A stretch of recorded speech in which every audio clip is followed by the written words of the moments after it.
ರಾಮ ಮಂದಿರದ ಹುಂಡಿ ಕಳವು ಪ್ರಕರಣದ ಹಿನ್ನೆಲೆಯಲ್ಲಿ ಶ್ರೀರಾಮ ಜನ್ಮಭೂಮಿ ತೀರ್ಥಕ್ಷೇತ್ರ ಟ್ರಸ್ಟ್ ಅನ್ನು ಕೂಡಲೇ ವಜಾ ಮಾಡಬೇಕು. ಸುಪ್ರೀಂ ಕೋರ್ಟ್ ನ್ಯಾಯಾಧೀಶರ ಮೇಲ್ವಿಚಾರಣೆಯಲ್ಲಿ ಸಿಬಿಐ ತನಿಖೆಯಾಗಬೇಕು ಎಂದು ಕೆಪಿಸಿಸಿ ಪ್ರಚಾರ ಸಮಿತಿಯ ಅಧ್ಯಕ್ಷ ಮಾಜಿ ಸಚಿವ ವಿನಯ್ ಕುಮಾರ್ ಸೋರಿಗೆ ಒತ್ತಾಯಿಸಿದ್ದಾರೆ.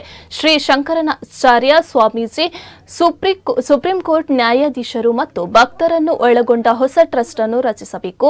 ಆರ್ಎಸ್ಎಸ್, ವಿಎಚ್ಪಿ ಮತ್ತು ಬಿಜೆಪಿಯವರು ಕೋಟ್ಯಾಂತರ ರಾಮ ಭಕ್ತರ ನಂಬಿಕೆಗೆ ಆಘಾತವನ್ನುಂಟು ಮಾಡಿದ್ದಾರೆ. ಪ್ರಕರಣದ ಬಗ್ಗೆ ಇಡಿ, ಸಿಬಿಐ ಮೌನವಾಗಿದೆ. ತಾನೋರ್ವ ಚೌಕಿದಾರ್ ಎನ್ನುವ ಪ್ರಧಾನಮಂತ್ರಿಯವರು ನೇಮಿಸಿದ ಉಪ ಚೌಕಿದಾರ ಟ್ರಸ್ಟ್ಗಳಿಂದಲೇ ಕಳವು ನಡೆದಿದೆ. ರಾಮ ಮಂದಿರದ ಪ್ರಕರಣವನ್ನು ಪ್ರಧಾನಿಯವರು ಮನ್ ಕಿ ಬಾತ್ನಲ್ಲಿಯೂ ಉಲ್ಲೇಖಿಸುತ್ತಿಲ್ಲ ಎಂದು ಅವರು ಬುಧವಾರದಂದು ದಕ್ಷಿಣ ಕನ್ನಡ ಜಿಲ್ಲೆ ಕಾಂಗ್ರೆಸ್ ಕಚೇರಿಯಲ್ಲಿ ನಡೆದ ಸುದ್ದಿಗೋಷ್ಠಿಯಲ್ಲಿ ಹೇಳಿದ್ದಾರೆ. ಇವತ್ತು ಕೋಟ್ಯಾಂತರ ರೂಪಾಯಿ ಲೂಟಿ ಮಾಡುವಂತ ಅವಕಾಶ ಆಗಿದೆ. ಬಂಗಾರ ಕಾಣ್ತಾ ಇಲ್ಲ, ಬೆಳ್ಳಿ ಕಾಣ್ತಾ ಇಲ್ಲ. ಏನು ಭಕ್ತಾಭಿಮಾನಿಗಳು ಭಾವನಾತ್ಮಕದಿಂದ ಇವತ್ತು ಅನೇಕ ಕಾಣಿಕೆಗಳನ್ನು ಕೊಟ್ಟಿದ್ದಾರೆ. ಅವನ್ನೆಲ್ಲ ಕೂಡ ಇವತ್ತು ಕದ್ದು ಇವತ್ತು ಬೇರೆ ಬೇರೆ ರೀತಿಯಲ್ಲಿ ಕರ್ನಾಟಕ ರಾಜ್ಯದಲ್ಲಿ ಕೂಡ ಬಂಗಾರವನ್ನು ತಂದು ಕರಗಿಸಿದ್ದಾರೆ ಅನ್ನುವಂಥ ದೂರಿದೆ. ಇಂತಹ ಸಮಯದಲ್ಲಿ ಇಡೀ ರಾಮ ಭಕ್ತರು ಬಹಳಷ್ಟು ನಮ್ಮ ಕರಾವಳಿ ಪ್ರದೇಶ ಅಂತೂ ಎಷ್ಟೋ ವರ್ಷಗಳಿಂದ ಇವತ್ತು ರಾಮದೇವರನ್ನ ಭಜನೆ ಮುಖಾಂತರ, ಪ್ರಾರ್ಥನೆಗಳ ಮುಖಾಂತರ ಆರಾಧಿಸುವಂತ ಕೆಲಸ ಕಾರ್ಯ ನಿರಂತರವಾಗಿ ನಡ್ಕೊಂಡು ಬಂದಿದೆ.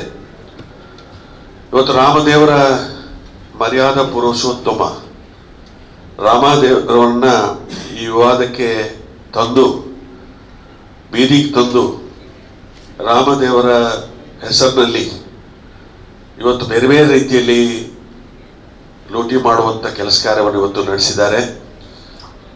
ಮೋದಿಯವರು ಒಂದು ಮಾತು ಹೇಳಿದ್ರು, ನಾ ಕಾವುಂಗ ಕಾಣೆ ದುಂಗ. ಹೆಚ್ಚಿನ ವಿಷಯ ಇವತ್ತು ಅನೇಕ ಭ್ರಷ್ಟಾಚಾರಕ್ಕೆ ಸಂಬಂಧಪಟ್ಟಂತ ವಿಚಾರಗಳಿಂದ ದೇವರ ಹಣವನ್ನೇ ಇವತ್ತು ಕದಿಯುವಂತ ಸಮಯದಲ್ಲಿ ಇನ್ನೊಂದು ಮಾತು ಹೇಳಿದ್ರು, ಚೌಕಿದಾರ ನಾನು ಅಂತ ಹೇಳಿ.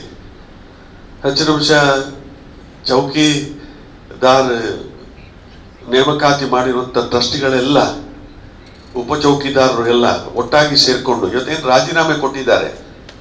ಚಪುತ್ರ ಇರ್ಬೋದು ಅಥವಾ ಅನಿಲ್ ಮಿಶ್ರಾ ಇರ್ಬೋದು ಅಥವಾ ಇನ್ನು ಕೆಲವರು ಇರ್ಬೋದು, ಅವರೆಲ್ಲರೂ ಕೂಡ ಇದಕ್ಕೆ 100ಕ್ಕೆ 100 ಪಾಲು ಕೂಡ ಭಾಗಿದಾರರಾಗಿದ್ದಾರೆ.